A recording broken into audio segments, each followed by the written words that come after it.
तो दोस्तों सबसे पहले समझते हैं रोबोटिक नी रिप्लेसमेंट सर्जरी क्या है। तो रोबोटिक नी रिप्लेसमेंट सर्जरी एक मिनिमली इन्वेजिव प्रोसीजर है जिसमें एक रोबोटिक असिस्टेड सिस्टम के द्वारा एक सर्जन है वो नी रिप्लेसमेंट सर्जरी को एग्जीक्यूट करता है। ऐसा नहीं है कि रोबोट ही इंडिपेंडेंटली सर्जरी कर रहा है, यह सिर्फ सर्जन को असिस्ट कर रहा है प्लानिंग में और उस प्लान को एग्जीक्यूट करने में, ताकि जो सर्जरी की जो प्रिसीजन है वो एनहांस हो सके और जो हमारी इम्प्लांट की पोजीशनिंग और लॉन्गेविटी है वो बढ़ सके। और ये बहुत ही एडवांस टूल है जो कि सर्जन को गाइड करने के लिए और फीडबैक देने के लिए बनाया गया है। तो दोस्तों इसके बाद बात करते हैं कि रोबोटिक नी रिप्लेसमेंट सर्जरी के बेनिफिट क्या हैं।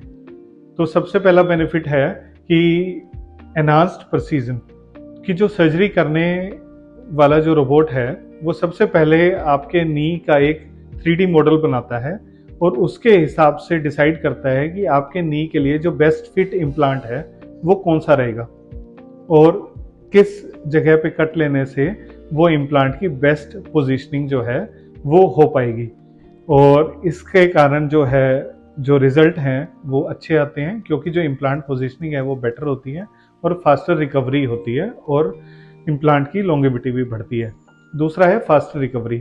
जैसे कि मैंने आपको बताया यह एक मिनिमली इन्वेजिव सर्जरी है। मिनिमली इन्वेजिव सर्जरी होने के कारण इसमें सॉफ्ट टिश्यू की कटिंग काफ़ी कम होती है, जिसके कारण रिकवरी बहुत फास्ट होती है और पोस्ट ऑपरेटिव पेन जो है वो काफ़ी कम होता है ट्रेडिशनल नी रिप्लेसमेंट सर्जरी के कंपैरिजन में। तीसरा है इम्प्रूव्ड जॉइंट अलाइनमेंट, क्योंकि एक वेल अलाइंड जो नी इम्प्लांट है उसे लगाया जाता है नी में, तो ऑब्वियसली जो नी की जो अलाइनमेंट है वो बेटर होती है।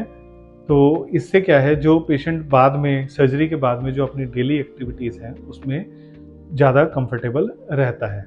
इससे अगला है रिड्यूस्ड रिस्क ऑफ कॉम्प्लिकेशन।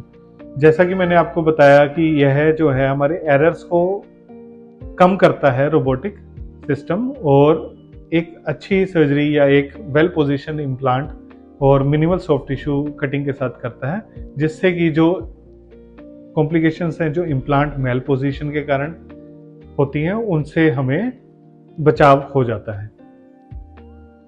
इसके बाद बात करते हैं disadvantages of robotic knee replacement surgery. तो जैसा कि मैंने आपको बताया कि इसके कई सारे फायदे हैं, तो ऐसा नहीं है कि इसके सभी फायदे हैं और कोई नुकसान नहीं है, इसके कुछ नुकसान भी हैं। उसमें से सबसे पहला नुकसान है इंक्रीज्ड कॉस्ट। अब जो रोबोटिक सिस्टम है वो एक एक्सपेंसिव सिस्टम है, उसको मेंटेन करना भी एक्सपेंसिव है और इसको एक बार खरीदने के लिए भी अपफ्रंट कॉस्ट काफ़ी ज़्यादा आती है। तो इसके लिए हॉस्पिटल को काफ़ी खर्चा करना पड़ता है और वो खर्चा जो है वो हर पेशेंट में कुछ एक एक्स्ट्रा कॉस्ट की तरह चार्ज होता है। साथ ही साथ इसमें कुछ रोबोटिक नी रिप्लेसमेंट सर्जरी में कुछ कंज्यूमेबल यूज होते हैं जो कि डिस्पोजेबल होते हैं, यानी एक बार ही यूज़ किया जा सकता है, उनको नेक्स्ट टाइम नहीं यूज़ किया जा सकता। उनकी भी जो एक्स्ट्रा कॉस्ट है वो पर सर्जरी में ऐड होती है। इन दोनों चीज़ों के कारण जो रोबोटिक नी रिप्लेसमेंट सर्जरी की कॉस्ट है वो ट्रेडिशनल नी रिप्लेसमेंट सर्जरी से ज़्यादा होती है। दूसरी चीज़ है लिमिटेड अवेलेबिलिटी ऑफ सिस्टम।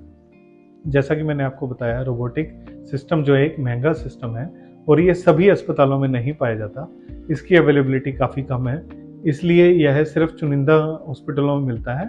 तो इसलिए इसकी इतना वाइड स्प्रेड यूज़ नहीं है और ये सभी जगह रोबोटिक सिस्टम जो है वो अवेलेबल नहीं हो पाता। तीसरा डिसएडवांटेज है लॉन्गर सर्जरी टाइम। जैसा कि मैंने आपको बताया कि यह जो रोबोटिक सिस्टम है इसमें एडिशनल प्लानिंग और सेटअप होता है, जिसके कारण सर्जरी को एग्जीक्यूट करने में नॉर्मल ट्रेडिशनल सर्जरी से थोड़ा ज़्यादा टाइम लगता है। लेकिन ये आपके लिए घबराने वाली बात नहीं है, क्योंकि इससे आपको कोई नुकसान नहीं होता है, इससे बल्कि आपका फ़ायदा ही है, क्योंकि जो इम्प्लांट की पोजीशनिंग है वो बेटर हो रही है और जो आपकी इम्प्लांट की लॉन्गेविटी है वो भी बढ़ रही है।